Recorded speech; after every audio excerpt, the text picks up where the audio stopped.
Welcome back. Now, the United Nations system in Namibia, together with the National Planning Commission, is looking to host the 2022 Development Partners Forum later this week. The forum has been held annually after it convened in 2018, and it provides an opportunity for stakeholders to explore ways to partner with the government, especially on emerging issues, national development plans, as well as the 2030 Agenda for Sustainable Development.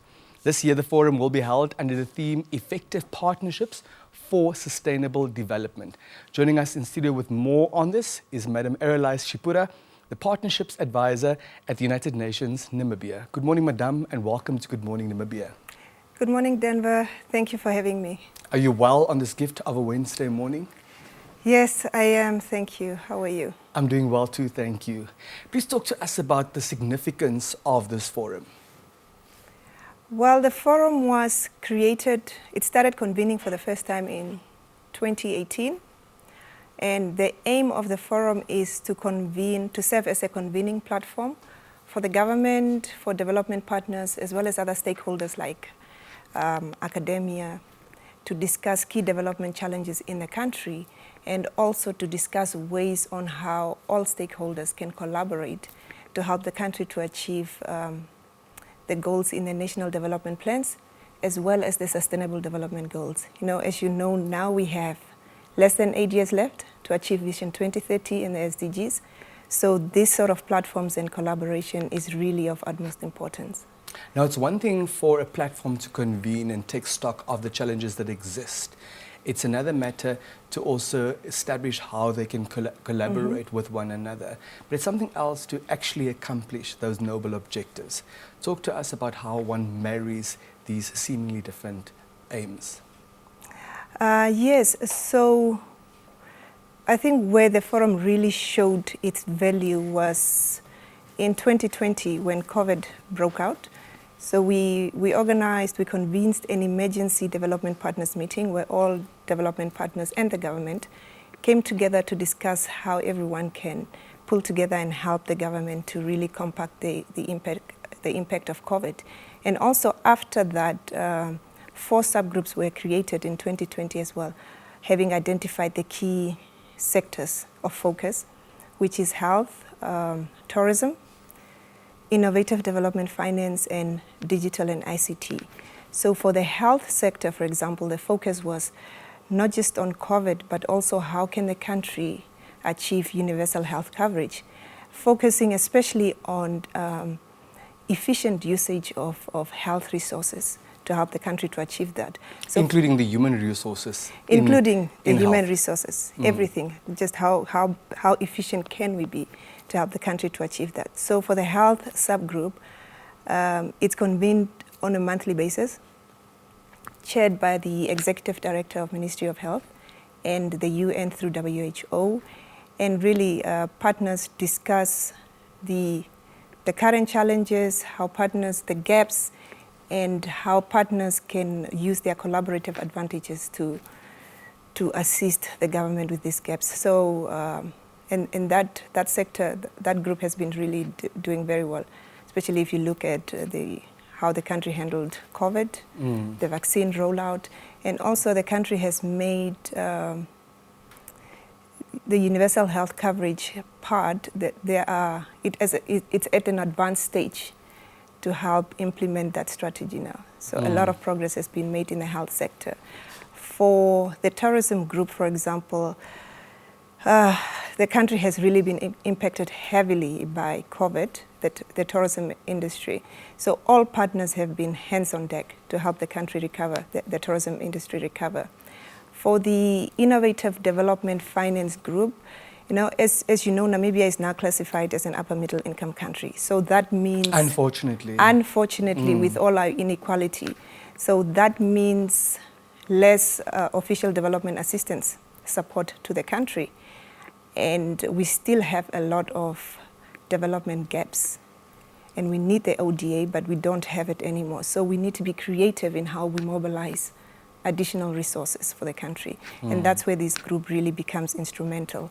So one of the key initiatives of that group is the integrated national financing framework is one of the initiatives. So it focuses on one of the activities for that framework is developing a national financing, a digital financing strategy, and also looking at the budget, the national budget, to make sure that it's pro-employment creation, pro-gender, and so on. And one of the other focus areas for, and many others, those are just some of the examples that I'm giving. So for the digital and ICT subgroup, which is really important now that that's where the world is moving to. So one of the activities that the group is focusing on is using artificial intelligence for service delivery for sectors such as agriculture or health. Are we not jumping the gun, particularly if we have regard to the digital divide that we're battling in this country? I would have to say no, we're not. We still, while trying to bridge the digital divide, we must not be left behind. So we should still be on top of some of the developments in the ICT space, while also addressing internet connectivity, for example, or access to smartphones and cost of data. Cost of data. That's one of the biggest obstacles to bridging that digital divide. It's quite expensive for Namibia. Indeed. I would like us to return to the forum for a moment. Before we have regard to what role the forum has been playing since 2018 to tackle the developmental challenges in this country, perhaps we need to have a look at what those persisting developmental challenges are, especially as far as those gaps that you also flagged are concerned. To discuss more about it?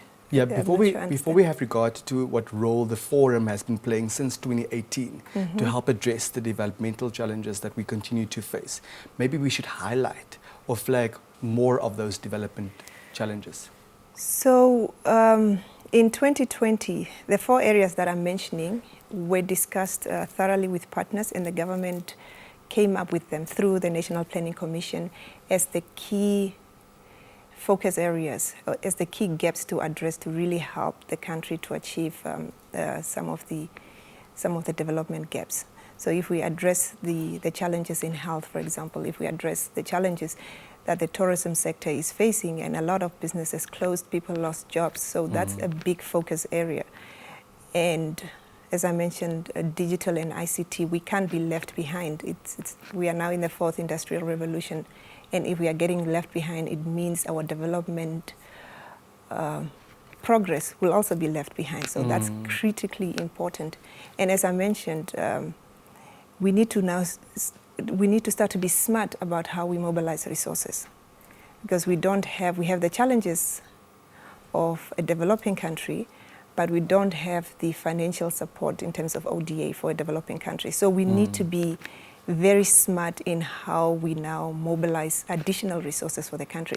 And that's where the Innovative Development Finance Group comes in, to really think of innovative financing schemes for the country that will help increase the country's resource base. Yeah. Now, it's clear from what you're sharing with us that significant strides have been made, especially since 2020.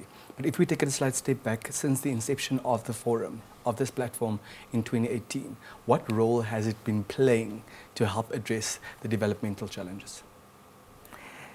So it's not just convening. Since all of these groups have been created, there are partners in each group, and each of the groups have annual targets that they agreed to try and achieve for that year. And all the partners meet regularly throughout the year, and each partner brings their collaborative advantage. So most of the time it's not resources, but it could be, it's not financial resources, that's what I mean, but resources comes in different forms. It could be human resources, it could be facilities, it could be logistical support, all of that. So from the academia side, for example, they bring a lot of research data, some of their existing facilities that they have.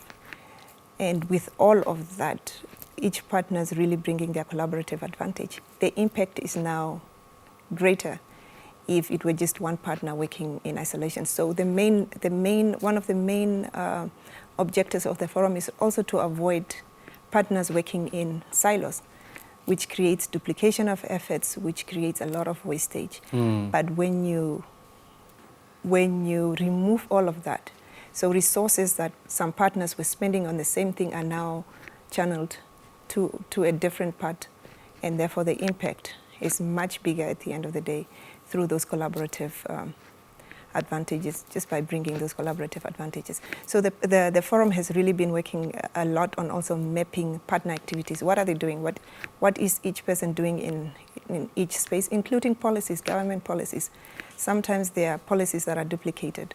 So now, after that mapping exercise, you know where resources are duplicated, where to channel, where to redistribute resources, and so on. Thank you. As we wrap up our conversation, you've spoken about that collaborative advantage a couple of times. You've also touched on partnerships. And in fact, this year, the forum will convene under the theme Effective Partnerships for Sustainable Development. Please briefly touch on that in conclusion. Well, partnerships, as I mentioned, especially for a country like Namibia, it's very important. We are an upper middle income country. We don't have the financial resources, the support through ODA as we used to have. And we need to be innovative in how we create these partnerships. So we can't achieve our development goals. We can't achieve the SDGs without really creating robust, innovative partnerships with all the stakeholders. In fact, partnerships is that important that it's one of the SDGs. SDG 17 talks mainly about partnerships.